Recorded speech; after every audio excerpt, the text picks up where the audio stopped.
Metapius Danichus. Are you ready?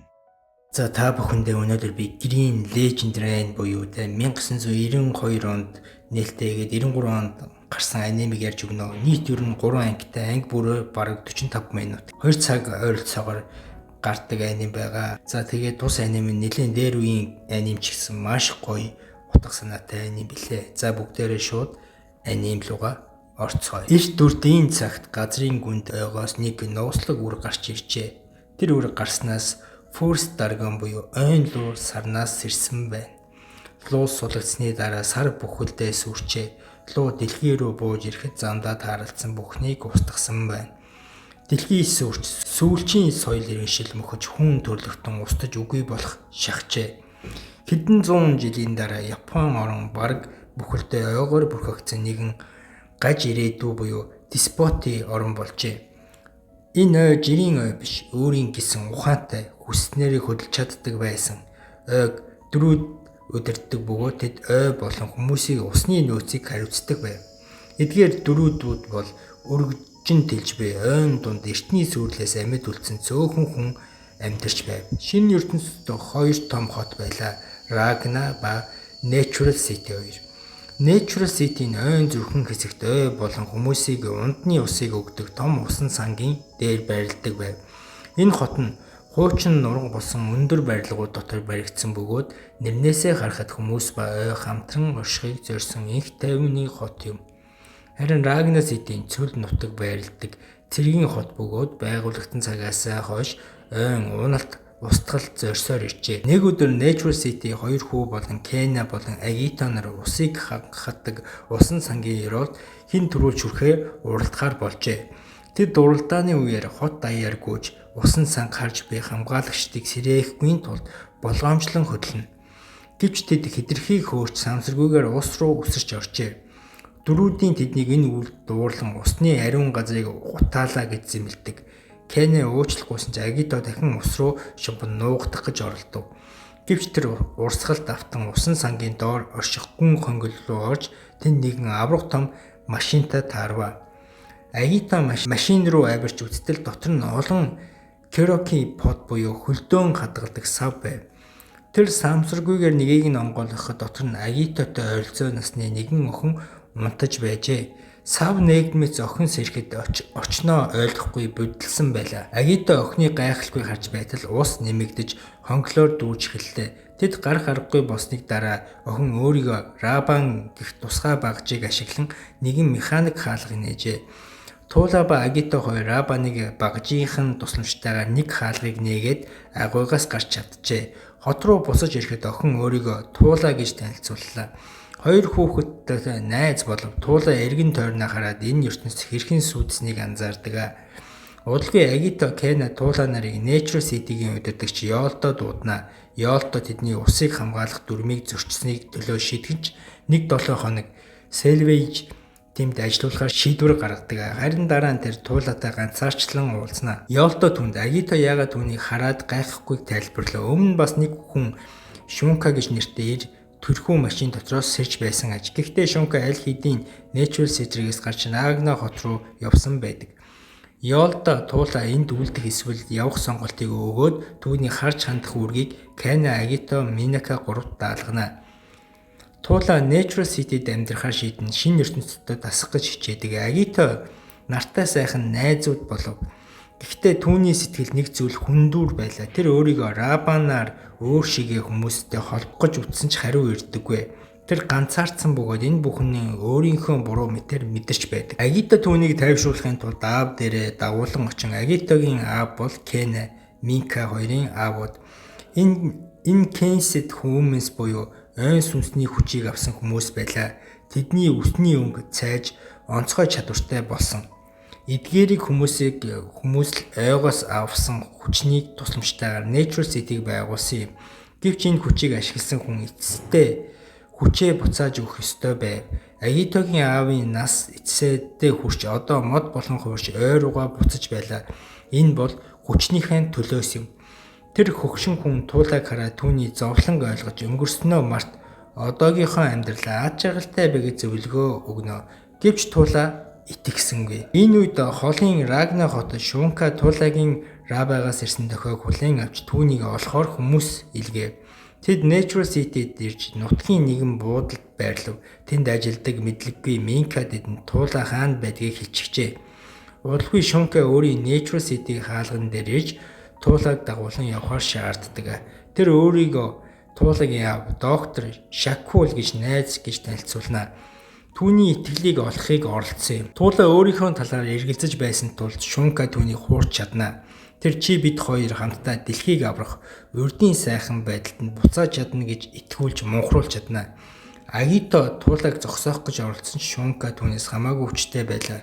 Учир нь Шункач бас энэ Кейнс хүмүүн болсон байв. Ингээд Шунка Тулагийг дагуулan цөлөөр дамжин Рагна хот руу явах замдаа дэлхийд даяар ой хэрхэн ингэтлээ ургасан жинхэнэ шалтгааныг нь ярьж эхэлнэ. Олон зуун жилийн өмнө доктор Шакул Афросенс нэртэй дэлхийг аврах нэгэн хөтөлбөр дээр ажилласан байжээ. Тэд ургамлын эсийг өөрчлөн өөрсдөө маш хурдан ургадаг болохыг оролдсон байна. Туршилтын баазаа тэд саран дээр байгуулсан байдаг. Гэвч туршилт буруугаар эргэж ургамлын эсүүд хяналтаа алдан удалгүй сар хүү сүүж дэлхийн сүрлийн ирмэгт хүрчээ. Гэхдээ итгэл найдвараа бүрэн үгүй болоогүй юм. Тулагийн гартаа авч явдаг Рабан багжийн тусламжтайгаар Environment Defragmentation System ESTO нэртэй нэгэн төхөөрөмжийг олж чадвал дэлхийг эртний сайхан байдалд нь сэргээж болно гэж Шунка итгэдэг гэдгээ хэлдэг. Тула Шункагийн ярианд итгэж Рабана ашиглан Estoksin байршлыг хажээ. Тэр төхөөрөмжөнд Natural City-гийн ойролцоо ууланд байдаг нь илэрнэ. Тэр үед Агитогийн аав нас барж сүмс нь ой сүнстэй нэг болжээ. Аавынхаа дараа Агито ой руу явж Тулагийг буцааж авчрах арга хайхаар шийднэ. Тэр ойн зүрхэнд хүрч ойн сүнстэй уулзнаа. Ойн сүнс нь Тулагийг дэлхийг зөвхөн сүрэл авчирна гэж итгэж байсан ч Агито тэдэнд итгүүлэхийг оролдлоо. Тэр би Тулагийг ямар ч үнээр хамаагүй аварна, надад хүчээ өгөөч гэж гуйв. Эхэндээ тэд эргэлзсэн ч эцэст нь Агитод хүчээ өгч тэр энэ Кейнс хүмүүн буюу онцгой чадвартай хүн болж хувирлаа. Үсэн цайж гайхалтай хүчтэй болж эхлэв. Шинэ хүчээ авсан Агито Рагнар руу шууд дахив. Замдаа цэргүүттэй тулгарсан ч тэр бүгдийг нь амархан ялж бүр танк пуужин зэргийг ч огтолж чаддаг хүчтэй болдгоо. Агито Рагнагийн баазад ирэхэд Шунка ба Тула Эстосын байршлыг олсон байв. Гэхдээ Рагнагийн цэргүүд түүнийг барихын тулд энгийн сум биш ухаан алдуулдаг китээс тустай сум хэрэгэлдэг. Агито ухаан ороход гар хүлэн том гинжээр хүлэгдсэн байв. Тула түүн дээр ирж уучлаарай. Гэхдээ би хуучин дэлхийг сэргээх ганц найдварна гэж хэлдэг. Тэр ой хүн төрлөختний доор байж байх ёстой гэж тэр итгэдэг байлаа. Агито түүнийг Шункатай хамт явж байгааг хараа сэтгэл нь ихээр өвдөж санаа зовноо. Тэд явсны дараа нэг зэрэг Агитог алхахаар оролдлоо. Агито гинжнээсээ гарах гэж оролцсон ч чадсангүй. Гэтэл гэнэт түүний гар ургамал шиг өөрчлөгдөн аврах том хүчтэй гар болж хувирчээ. Тэр гинжийг тас цохин Тула Шунка хоёрыг даган хөөв. Тэд Natural City руу чиглэсэн галт тэргээр явж байлаа. Агито маш хурдан тулд бараг л гүйцэж ирэв. Гэхдээ Шунка галт тэрэгний араа хэсгийг салгаж осол гарган Агитогийн доор орхиж чаддаг. Галт тэрэг Natural City-гийн ойролцоо осолдсон тулд Ёолдо хурдан хүрэлцэн ирж Агитог аврах гэж яарчээ. Гэвч тэр Агитог хяналтаа алдсан хүчин дэндүү хүчрхэг болсон байгааг анзаарсан байна. Ёолдо Агитог аврахын түүнийг анхаарууллаа. Хэрвээ чи хэд их хүч хэрэглэвэл ой чамаас бүрэн эзэмд нь аав шиг айж мод болно гэж хэлв. Үүнийг сонсоод Агито тайвшин гар нь буцаад хэмээн болов. Тэр дахин Тулагийг хайхаар замдаа гардаг. Нөгөө энэ хооронд Тула ба Шунка Эстост байрладаг ууланд хүрч ирэв. Тэдэнд хамт ирсэн Рагнагийн нэг генерал дотогш орох гэж хүссэн ч Шунка түнд итгэхгүй байлаа. Тэр өөрийн гэсэн нууц төлөвлөгөөтэй байх. Шунка Рагнагийн зэргүүдийг хуурч Тулатай хамт Эсто дотор ордогоо. Тула Рабана ашиглан Эстосыг ажиглуулж эхэлсэн ч удалгүй аимшигтай үннийг ойлгов. Энэ машин дэлхийг сэргээхгүй харин бүх амьд зүйлсийг тэр дундаа ойг устгах ажээ. Түүний дараа Тулагийг шиг хөлдөөн хадгалсан хуучин хүмүүсийг сэж шинэ дэлхийг амьдрах ёстой байв. Шунка мөн энэ нууцаа илчлэн ургамлын эсийг өөрчилсөн туршилтыг анх буруу болгож дэлхийг сүрсэн хүн бол өөрөө байсан. Тэр энэ бүхний төлөө уушлахгүйч дэлхийг дахин эхлүүлэхийг хүсэж байгаагаа хэлдэг. Тула үүнийг сонсоод зогсоох гэж оролцсон Шунка энэ Кейнс хүмүүн тул тэтэрхий хүчтэй байв. Эстос байрлах уул аимшигтай зэвсэг болон хувирч бүхнийг сүйтгэж эхэлнэ. Тэр Natural City руу чиглэж байсан тул Кенегийн аав болон урд нь Шункан Шунак гэд хууртагдсан Рагнагийн цэргүүд хамтран ажиллаж хотын иргэдийг хамгаалахаар тэмцдэг. Энэ үед Агито Эстосын дотор орж ирж Шункатай нүүр туллаа. Гэхдээ Шунка хэтэрхий хүчтэй тул энэ бүх хүчийг ашиглахаас өөр аргагүй болов.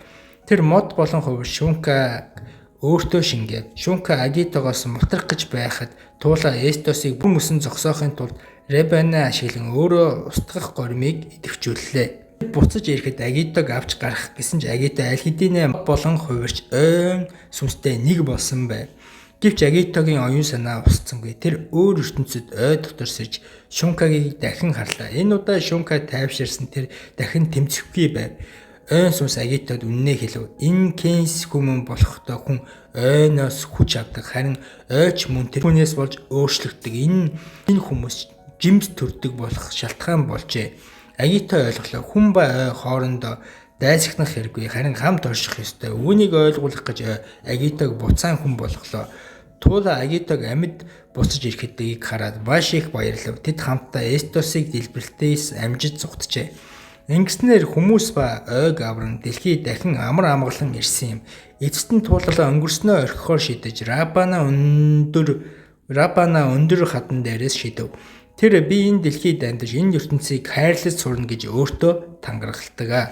Хүмүүс бид өөрчлөлтөөс айдаг, шин зүйл дасах хэцүү байдаг. Гэхдээ бид үргэлж сайхан санаагаар хүн төрөлхтнийг өөрчлөлтөнд дасан зогсож эргэн тойрноо хайрлаж чаддаг амьт юм. Байгаа зүйлээ үнэлж алдсандаа харамсахаа болох нь жинхэнэ аж аргалыг хүрэх цорын ганц зам билээ. Байгаль орчинтойгоо өдөг гоё хандснаа. Байгаль орчин маань ч гэсэн биднэрт гоё ханддаг билээ. Өдийгөөс өдий хүртэл бид ус агаар мод бүх зүйлээр амьсгалдаг хамгийн чухал зүйл бол байгаль юм. Байгалаа хайрлацгаагаарай. Та бүхэнд энэ аним таалагдсан бол таалагдсан гэж хүчээд жоохон залхуучин хөрвөл тэ үсгээ бичээрэй. Тэгээд цаашдаа илүү гоё гоё аним үзхийг хүсэж байгаа бол та бүхэн лайк, subscribe-аа дараарай. Тэр их лайк, subscribe дарна дараагийн аним маш хурдан орох болно.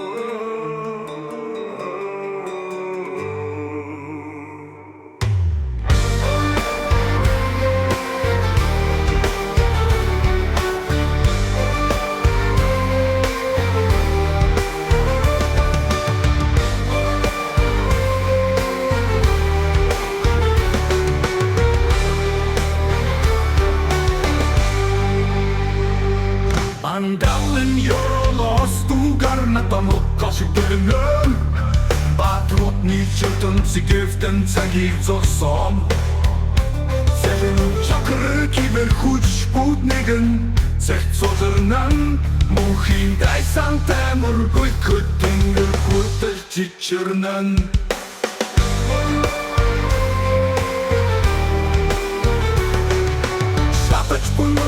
Харнуудны гэржасан Тузааны талбарт мэдах хүч төсөрч дэлбэрнэн Сүнсус нэртөр бүгдээрээ шатаа дуугарнэн Абэсингүн патри сүүчийн ахон мөлдэн